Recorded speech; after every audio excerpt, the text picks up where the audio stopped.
Class last time मैंने आपसे discuss किया था कार्टेशियन प्रोडक्ट के बारे में। तो आज का जो टॉपिक है जो हमें पढ़ना है दैट इज़ रिलेशन। आज का टॉपिक हमें पढ़ना है दैट इज़ रिलेशन। रिलेशन क्या होता है? रिलेशन को आर से रिप्रेजेंट करते हैं और ये कार्टेशियन प्रोडक्ट का एक सबसेट होता है। रिलेशन को आर से रिप्रेजेंट करेंगे और it is a subset of Cartesian product. यानी मेरा कहने का मतलब ये है, जैसे सपोज ए क्रॉस बी में 5 एलिमेंट है। समझना जरा, ए क्रॉस में 5 एलिमेंट है, 1 2 2 3 4 6 7 9 और 10 11। ठीक है, अब इसमें से सिर्फ मैं 3 एलिमेंट ले लेता हूँ, ये के वाला, एक ये और एक ये। तो मैंने सिर्फ इसमें से 3 एलिमेंट ले लिए।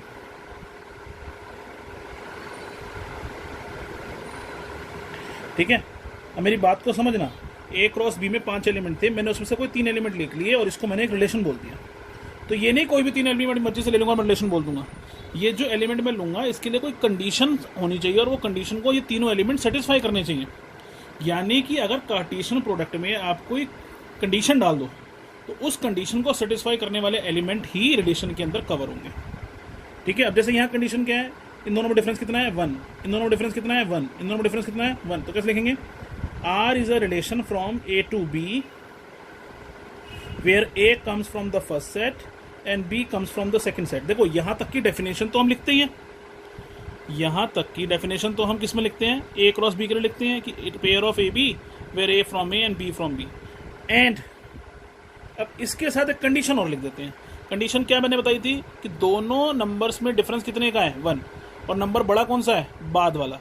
तो यानी कि b such that b minus a किसके इक्वल है 1। तो ये कंडीशन डाल दी। तो इस कंडीशन को सेटिस्फाई करने वाले जो आंसर्स होंगे खाली वही r के अंदर कवर होंगे। तो ये सेटिस्फाई कर रहा है, डिफरेंस 1 है।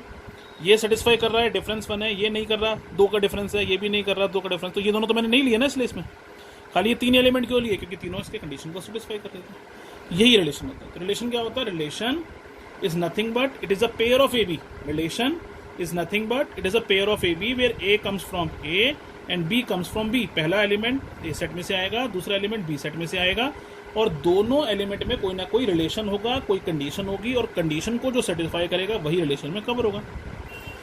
अब इस रिलेशन में कौन कौन से एलिमेंट आए थे भाई? 1 2 2 3 और 10 11। अब इसमें और भी कुछ चीजें हमें पढ़नी है। ये 3 एलिमेंट तो इसमें आ गए। अब इसमें होता है डोमेन। नेक्स्ट इसमें आता है एक वर्ड डोमेन।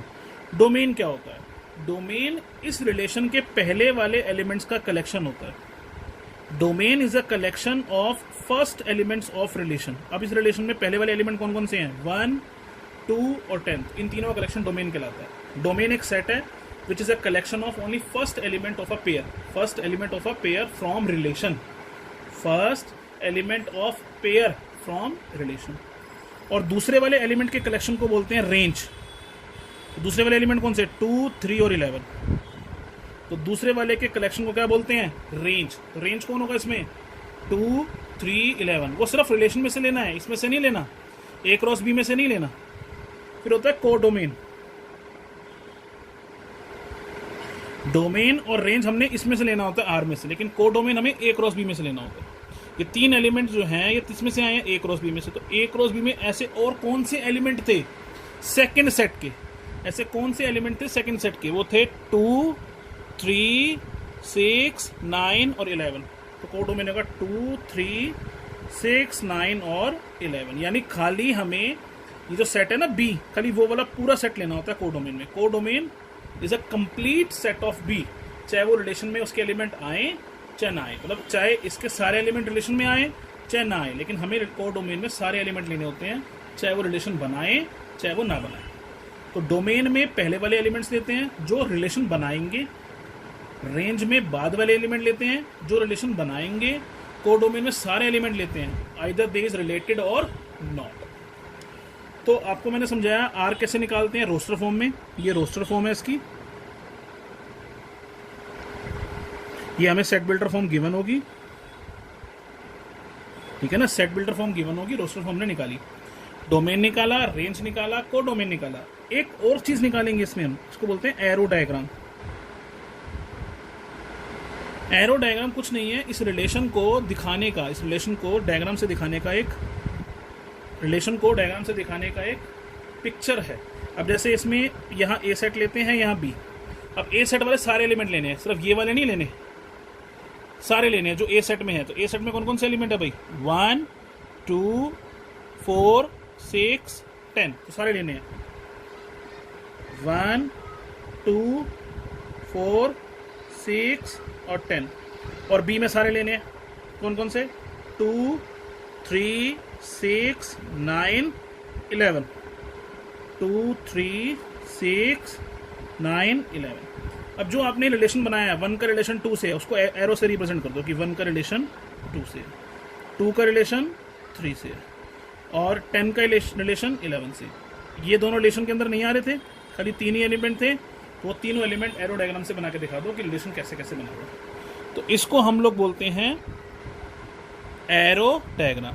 तो मैंने आपको क्या क्या समझाया? रोस्टर फॉर्म कैसे निकालनी है, डोमेन कैसे निकालनी है, रेंज कैसे निकालनी है, कोडोमेन कैसे निकालनी है, और एरो डायग्राम कर दो। तो आपको समझ में आ गया भाई रिलेशन क्या होता है, डोमेन क्या होती है, रेंज क्या होती है, कोडोमेन क्या होती है, और एरो डायग्राम क्या होता है। चलिए इसको एक और एग्जांपल समझाता हूँ, बस ये।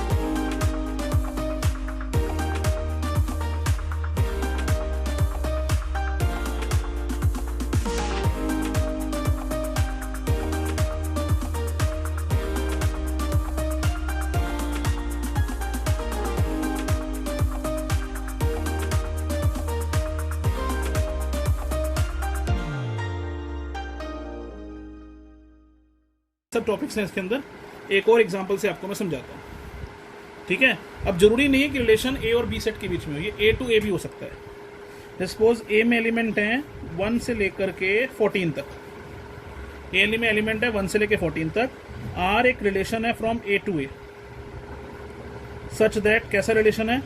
Are is a collection of X Y such that X and Y both are from A. मतलब अब हमने दोनों एलिमेंट ए में से ही लेने हैं, बी सेट मैंने दिया ही नहीं। ए में 1 से 14 एलिमेंट है, आर रिलेशन किससे किसका का है? ए से, यानी ए क्रॉस ए का सेट है। और इसमें एक्स वाई का पेयर ऐसे बनेगा, क्या कंडीशन है? X minus 3y is equal 0, ये कंडीशन दे दी।